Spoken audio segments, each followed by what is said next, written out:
Откакто се помня, съм карал ски. От 5 годишен на 6 годинки се качих на Заешкия лифт и от първи клас тренирам ски в ЦСКА.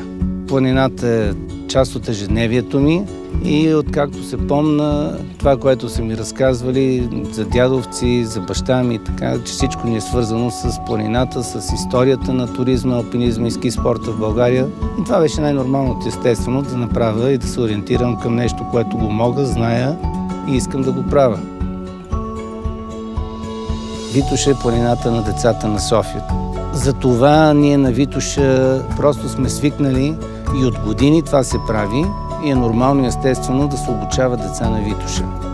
Първите стъпки са бе след 3 годишна възраст, няма никакъв проблем човек да се учи. А и всеки един добър учител изпитва огромно удовлетворение, когато в понеделник ги е поел начинаещи, а в петъка те са навлека. От 8-9 години съм с Форд. В Родопите съм минал по такива пътища, че може би нормален човек би казал това къде си троши хубавия бус, но стига да позволява пътя, дали ще е макадан, дали ще е черен пътя, карам.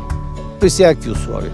Горе-долу 50 000 км на година се навъртат и това са коли, които не ги спираме.